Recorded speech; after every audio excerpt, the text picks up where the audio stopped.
before we go into perceptual positions, let's understand why is it so difficult for a person to see their own behavior or understand another person's behavior. And a lot of times, we can see people behaving a certain way, like let's say boss is abusive or somebody else is abusive. And you wonder, why is this person doing this to me?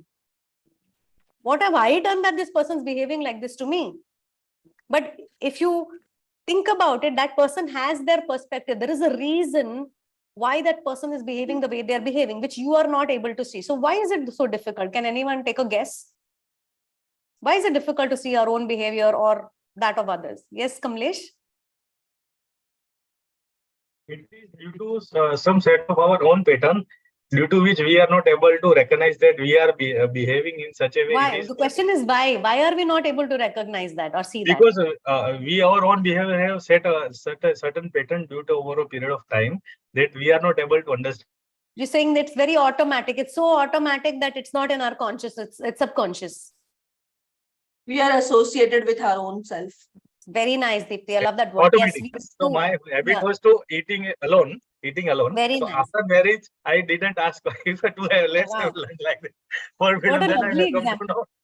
What a lovely example. Look at this. He had a habit of eating alone before getting married. It never occurred to him that he has to sit with her. And she might think, what kind of a person is this sitting and eating alone after marriage? But then it's so subconscious that sometimes it's subconscious. Very true. When it is too subconscious, you might not consciously know why or what you do. It is just pattern behavior. And like Dipti rightly said, when you are in a situation, especially something that's got a lot of dynamics to it, you are too associated with it. Your own biases, your own history, your own needs, your own motives, they really stop a person from seeing what is actually happening. So if you're not able to see your own behavior, you're too associated, you're too biased. For example, many a times parents will fail to see. They'll say, "Arey, main bachche ko pyar kar rahi hu. I'm just loving my child. I'm just giving my child what they want." I've seen parents with the beliefs like children come first. They are first class citizen. उनको पहले सब मिलेगा. फिर वो उनका पेट भर जाए, फिर बाकी लोग को. Everything children first. Vacations have to be gone. Children first. Children have to be happy. Then if money remains, parents will go. Right?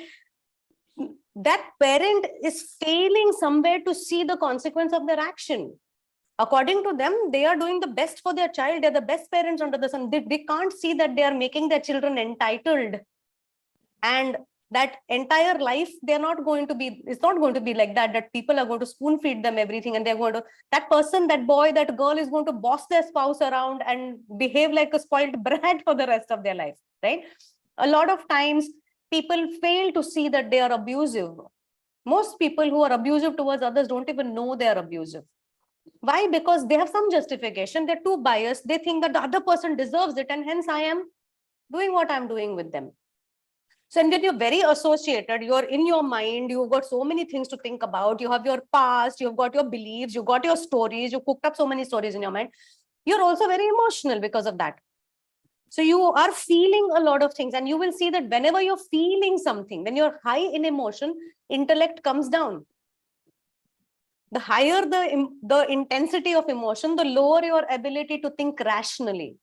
So most people, especially when they're thinking of their own situation, it's like I always say this, right? So when you have to give advices to somebody else, if somebody's good, we will come up with all kinds of, ye karo, wo karo, aise karo, waise karo, you can do this, you can do that.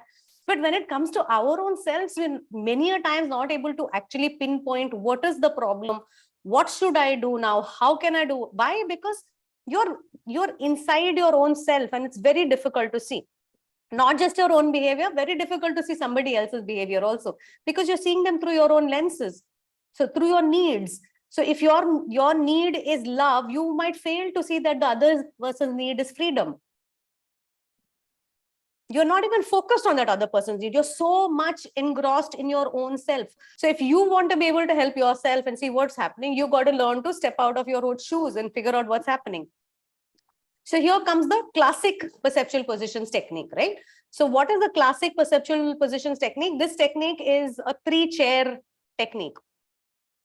So you keep 3 chairs in this setup. So like a triangle. So you're sitting opposite to you, you keep a chair, and you visualize that chair to be the chair of the other person, which is the person with whom you are having a conflict. or a person you want to understand better. This is not always for conflicts, right? It's not like you always have to have a fight or a disagreement to understand another person. For example, you may want to just understand your spouse because you want to be a better husband or wife. Or you may want to understand your child and step into your child's shoes because you want to know what your child is actually going through, so you can be a good parent. So you don't need to have a fight or a conflict. So when you visualize another person, that person can be somebody you have a conflict with or somebody who you want to understand better, right? So that is the other person. And somewhere diagonally here, you're going to be keeping, so it's you, it's the other person, and diagonally you're going to keep over here the one chair which is assigned to the wise person. You sit on your chair, you write down according to you visualize the other person on the other chair. So you're sitting, you're imagining your, or if you don't have chairs, you can even do standing up. You can use, you can stand here, you take one step, you'll step into the wise person's place. And then if you take another step, you'll step into the other person's place, right? So you first write down the entire perspective from your point of view. So you write down, what do I want? Why am I finding this difficult? How is the other person making me feel? What is the outcome I want in this situation? What complaints do I have against this person and what this person is doing? So let's say it's your child. You say he doesn't do his homework on time. He doesn't listen to me. He lies. He's untidy. I have spoken so many times, still he does not listen. So these are all your, mental complaints against that person. So you write all that down. So this is so you imagine your child in the chair, opposite chair, and you think about it and you write down all your perspectives about that person and the situation, right? So let's say you scolded your child the previous day. So you think of that situation and you write down all your perspectives. Once you're done with yourself, you will imagine leaving yourself behind and you're going to go into the wise person's chair.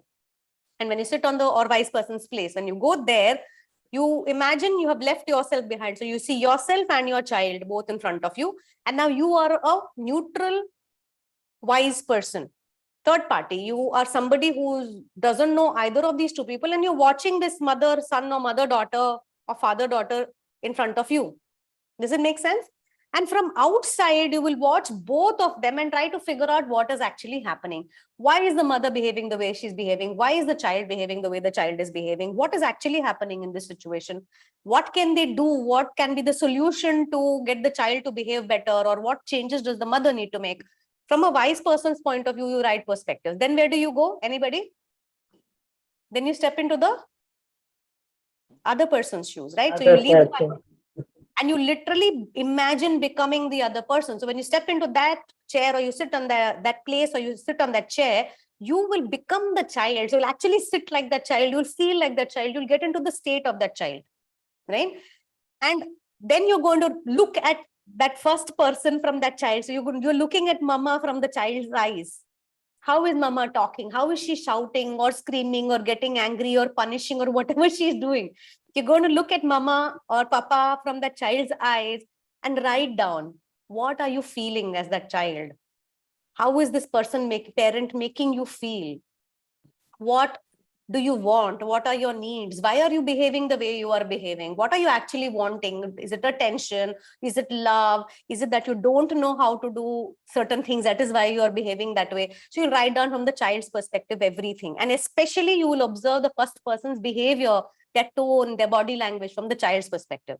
And once you're done, you think you've written everything down, you leave that person, leave the child, you go back and become the wise person. So you step back, so you go into the wise person's space twice.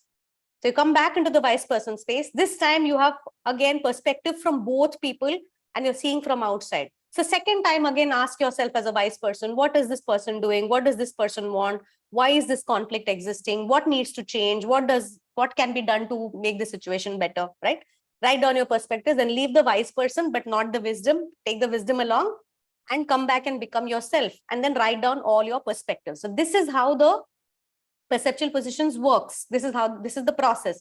First yourself, then wise persons, then other person, then come back to wise person and back to yourself. How does this help, right? Like a lot of people think of this entire thing very logically. ऐसे कैसे हो जाता है that when you step into somebody else's place that you will start understanding that other person? How is it possible? So they start going very logical into it. If you're going to do this process logically, you will get nothing out of it. We go with the subconscious understanding that we have all the resources within us. We have the wisdom and the resources and the empathy within us to understand other people. It's just that when we are in our own shoes, it's very difficult to do that. You can't see yourself from your own eyes. You got to step away. Hence, this technique is created where you dissociate from yourself. You become the other person, wise person. You imagine yourself as a separate wise person. Then stepping into the other person becomes possible. So you're like doing a double dissociation. Once you dissociate and you dissociate a second time to be able to step into the other person's shoes.